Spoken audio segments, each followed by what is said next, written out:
आपका स्वागत है। बात अब यहाँ पर मेटल्स की कर लेते हैं क्योंकि इस साल में बहुत बड़ी उठापटक हमने यहाँ पर भी आते हुए देखी। Kunal, clearly quarter on quarter यहाँ पर मेटल्स में मूवमेंट थी। एक लॉन्गर टर्म ट्रेंड था, एक शॉर्ट टर्म ट्रेंड भी था और आप हमें बताते भी रहे कि यहाँ पर कैसे कारोबार करना है। अब इन करंट लेवल से एक तो ईयर एंड तक आपको क्या लगता है कि स्पेकुलेटर्स की पोजिशंस कैसी हैं? अगर हम वो बुक क्लोजिंग्स आता हुआ देखते हैं तो क्या एक्सपेक्ट किया जा सकता है? नए पोर्टफोलियो एलोकेशंस कहाँ रह सकते हैं? अगर अगले 2-3 क्वार्टर्स की बात की जाए तो क्या व्यू है?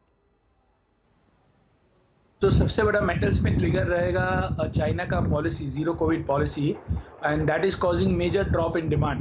दो प्रॉब्लम चल रहे हैं मेटल मार्केट में। एक तो चाइना की रियल एस्टेट जो मार्केट है, वो मार्केट में लगातार पिछले 12 महीने से हम देखेंगे तो प्रॉपर्टी के सेल्स नीचे आ रहे हैं।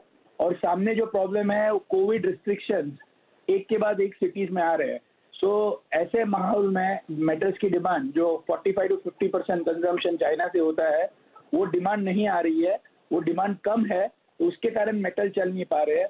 सो जब चाइना की गवर्नमेंट ये जीरो कोविड पॉलिसी का मैंडेट हटा देती है, वहां से आपको एक अच्छा बाउंस मेटल में देखने मिलेगा। बट मैं बहुत ज्यादा तेजी में नहीं हूँ। मुझे लग रहा है फर्स्ट हाफ ऑफ 2023 में जब चाइना ये करेगा या फेड अपनी पॉलिसी में रेट हाइक करना बंद करेगी, वहां से मेटल्स में एक बाउंस आएगा। लंबी तेजी के आसार नजर नहीं आ रहे कोई भी मेटल्स में, क्योंकि चाइना पहले की तरह ग्रो नहीं होने वाला है और there is nobody in the world which can replace Chinese demand. So 45 to 48% of the demand comes from China. तो जब चाइना जीरो कोविड पॉलिसी के रिस्ट्रिक्शन हटाएगा, तब मेटल्स में 5 से 8% का बाउंस आएगा। बट मेटल का आउटलुक तेजी का नहीं नजर आ रहा है। ऑलराइट, थोड़े से इफ्स एंड बट्स हैं वहां पर और 7 से 8% की बढ़त की उम्मीद, लेकिन वो भी तब अगर चाइना यहां पर अपनी जीरो कोविड पॉलिसी को कम करता है। आप कैसे देखते हैं इसे अनुज, और आपकी कोई टॉपिक यहां पर मेटल्स में आने वाले 1-2 क्वार्टर्स के लिए? मुझे लगता है कि बेस मेटल में आपको एक बाउंस बैक देखने को मिल सकता है, क्योंकि जिस तरीके से आगे ऑप्टिमिज्म दिख रहा है इक्विटी मार्केट में, या फिर अगर हम देखें तो इंडस्ट्रियल एक्टिविटी में हमने अभी रिसेंटली डेटा भी काफ़ी अच्छे आते हुए देखे हैं। तो मुझे लगता है कि नेक्स्ट क्वार्टर में आपको एक अच्छा बाउंस बैक बेस मेटल में देखने को मिल सकता है। पर्टिकुलर अगर हम बात करें कॉपर या जिंक की, तो मुझे लगता है कि अगर हम बात करें मार्च तक या दिसंबर तक भी देखें, तो मुझे लगता है कि एक अपसाइड मोमेंटम कॉपर या जिंक में आपको देखने को मिलेगा। हमें तो बाय कॉल यहाँ पे रहेगा। हमें लगता है कि कॉपर में अगर हम वेरी शॉर्ट टर्म बात करें इंट्राडे पर्सपेक्टिव से, तो 660 तक के लेवल आपको देखने को मिल सकते हैं। और अगर हम बात करें दिसंबर तक, तो मुझे लगता है कि अगेन 680 तक के लेवल आपको कॉपर में देखने को मिल सकते हैं। और अगर मार्च तक भी देखें, तो मेरा व्यू है कि एटलीस्ट 700 तक के लेवल आपको कॉपर में देखने को मिल सकते हैं। सिमिलरली जिंक के अंदर भी हमारा मानना है कि अगेन प्राइजेस 300 तक के लेवल आपको नेक्स्ट क्वार्टर तक देखने को मिलेंगे। मेरा मानना है कि डिमांड फैक्टर यहाँ पे काफी ज्यादा रोल प्ले करेगा, और जिस तरीके से federal bank interest rates lower करेगा, तो उससे काफी हद तक दोबारा से इंडस्ट्रियल एक्टिविटी को एक सपोर्ट आता हुआ दिखाई देगा। तो वहां पर हमें एक अच्छे खासा बाउंस बैक कॉपर और जिंक में देखने को मिल सकता है। तो हमारा बाय कॉल रहेगा नेक्स्ट क्वार्टर के लिए। ऑलराइट, तो 2 metals on top of the pick है यहाँ पर, लेकिन बात अब यहाँ पर एनर्जी की भी कर लेते हैं। और नवीन, माना ये जा रहा है, और जो गोल्डमैन सैक्स की रिपोर्ट है वो ये मानती है कि अगले 12 महीने यहाँ पर कच्चे तेल में तेजी बरकरार रह सकती है। ऑफकोर्स उठापटक यहाँ पर जरूर रहेगी, लेकिन ओवरऑल अगले 6 से 12 महीने में एक पॉजिटिव रिटर्न हम क्रूड में आता हुआ देखेंगे अगर आप उसे पोर्टफोलियो में ऑन द बाय साइड लेते हैं। आपका क्या व्यू है? आप बिल्कुल ठीक कह रही हैं। सबसे हैपनिंग कमोडिटी, या मतलब कि मैं कहूँ सबसे वॉलेटाइल कमोडिटी एनर्जी ही रही, both crude and natural gas, for all the reasons which we have been sharing since February, when the Russia and the Ukraine geopolitical tensions erupted. मेरा मानना ये है कि अगला साल जो होगा वो इतना हॉकिश नहीं होगा मॉनेटरी टाइटनिंग के पर्सपेक्टिव से अक्रॉस द वर्ल्ड, क्योंकि सारे सेंट्रल बैंक्स ने फ्रंट लोड कर दिया है जितना इंटरेस्ट रेट्स बढ़ाना है। और जहां तक कुणाल की बात है, उससे मैं कुछ हद तक सहमत हूं कि when the monetary tightening would be close down to an extent and the inflation gets under control, the Federal Reserves and the central banks will not be worried about inflation. So economy एक soft landing हो सकता है 2023 तक, but उसके बाद एक तेजी ही आएगी। और बीच में मुझे लगता है first half of the year in 2023 के बाद भी तेजी आ सकती है।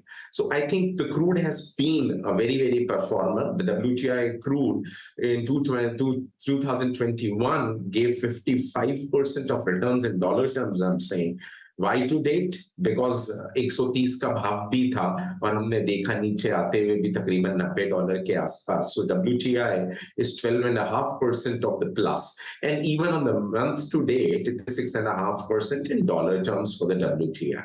तो मुझे लगता है करना तो वैसे सेल ऑन राइज ही चाहिए, थोड़ी सी तेजी आ सकती है, but we are looking forward for a neutral, a kind of a range in crude dollar terms to an extent of 85 to $100 or $203, and the WTI and the Brent would be another $6 ahead on $90 to $110 or so.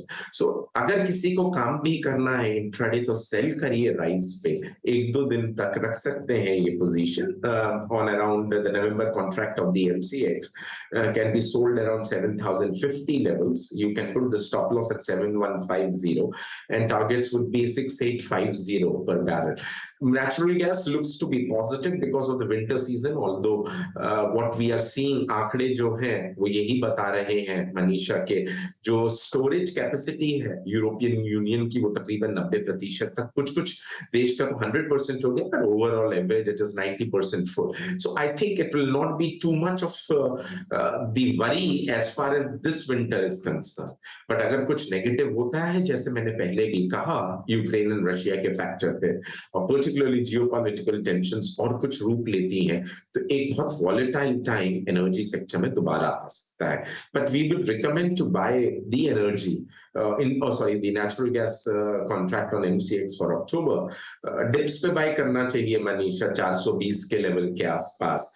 400 का stop loss लगाएं and तकरीबन 458 या 60 तक का target देखा जा सकता है. राहुल, आप कैसे देखेंगे नेचुरल गैस को, क्योंकि 700 के प्लस के ऊपर के हाईज हम इस साल में देख चुके हैं और अब 430 के स्तर. डेफिनेटली मनीषा देख रहे हैं कि नेचुरल गैस में ऑलमोस्ट हमने 30-35% का फॉल अप हाई लेवल से आते हुए देखा है, and 400 is the very good support for the natural gas. और हमें जो लगता है कि जो क्रूड एंड नेचुरल गैस के प्राइस डाउन आए हैं, हमें लगता है कि मिड टर्म इलेक्शन जो यूएस में 8 और 9 नवंबर को है, उसके वजह से ये कूल डाउन देखने को मिला है. बट आफ्टर दैट हमें लगता है कि फिर से एक डिमांड एंड जंप हम दोनों ही एनर्जी पैक में देखने को मिल सकते हैं. आज के लिए यदि हम बात करें तो आज हमें भी लगता है कि बाइंग और डीप की स्ट्रेटेजी नेचुरल गैस के साथ करना चाहिए. 415-420 के बीच में हमने बाय करना चाहिए. 405 का एक स्टॉप लॉस रहेगा एंड 438 to 445 तक के हमें टारगेट देखने को मिल सकते हैं आने वाले 1 से 2 दिनों में. राइट, यानी कि नियर टर्म तो तेजी है ही और लॉन्गर टर्म में भी एनर्जी पैक में भी आपको खरीदारी करके ही यहाँ पर काम करना है. बात अब एग्री की कर लेते हैं, क्योंकि यहाँ पर भी बहुत ज़्यादा मूव्स हमने आते हुए देखे हैं. अगर आज की ही बात करें, पिछले एक हफ्ते की बात करें, तो चाहे वो रबर है, कॉटन है, शुगर है, चाय है, गेहूं है, चावल है, मक्का है, इन सब में अच्छी सी उठापटक, वॉलेटिलिटी और वॉल्यूम्स भी आते हुए नजर आई हैं. कैसे देखते हैं आप अनुज, और आपकी एक वो टॉप पिक एग्री स्पेस में कहाँ होगी? देखिए मनीषा जी, यूजुअली ग्वार ही हमारा टॉपिक रहेगा, जो कि मैं लास्ट वीक भी डिस्कस किया था. वहाँ से आज हम देखें तो करीबन 0.5% बढ़ा हुआ है. तो ग्वार क्योंकि आप देखेंगे इस बार ग्वार की जो डिमांड है, एक्सपोर्ट डिमांड गम की, वो यहाँ पर बढ़ सकती है, क्योंकि जो कंट्रीज हैं वो धीरे धीरे एनर्जी के ऊपर शिफ्ट होती हुई दिखे, तो एक्सप्लोरेशन के लिए ग्वारगम की रिक्वायरमेंट रहेगी. और हमने देखा भी है कि काफ़ी एक्सपोर्ट डिमांड भी बढ़ी है. तो ग्वारगम ग्वार स्ट्रीट कॉम्प्लेक्स जो है वो मुझे लगता है कि पॉजिटिव रहेगा. यहाँ पर हमारा व्यू खरीदारी करना चाहिए. हमें लगता है कि दिसंबर तक इसमें अगेन हम 4,900 5,000 तक के लेवल ग्वार स्ट्रीट में देख सकते हैं. तो आने वाले 2 महीने मुझे लगता है कि पॉजिटिव रहेंगे और ग्वार स्ट्रीट के अंदर खरीदारी का ट्रेड बना के चला जा सकता है.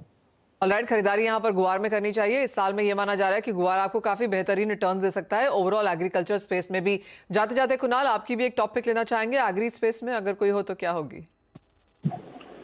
जी, मेरी राय में टर्मरिक में बाइंग करनी चाहिए. टर्मरिक मुझे अच्छा लग रहा है फंडामेंटली, और टर्मरिक के प्राइस धीरे धीरे आपको 9,500 के लेवल्स दिखा सकते हैं. ऑलराइट, तो एग्रीकल्चर की जहाँ तक बात है, गुआर और हल्दी पर आपकी नजर रहनी चाहिए, और वो भी बाय साइड में. ये दोनों कमोडिटीज आपको ऊपर में अच्छा खासा मुनाफा दे सकती हैं. तो ये तो लिस्ट हुई हमारी कमोडिटीज की कि कैसे आपको अपना पोर्टफोलियो बनाना है आने वाले 1 साल में. नए संवत की शुरुआत यहाँ पर हो चुकी है. कैसे बनाएं, कौन सी कमोडिटीज यहाँ पर होनी चाहिए, क्या प्राइसेस भी हो सकते हैं, हमारे एक्सपर्ट्स ने आपको बताया ही है. इसी के साथ बहुत शुक्रिया आप सबका हमारे साथ जुड़ने के लिए. अनुज, राहुल, साथ ही साथ नवीन जी, कुणाल, सबका बहुत शुक्रिया, और आप सभी को सभी फेस्टिविटीज की बहुत बहुत शुभकामनाएं. नमस्कार.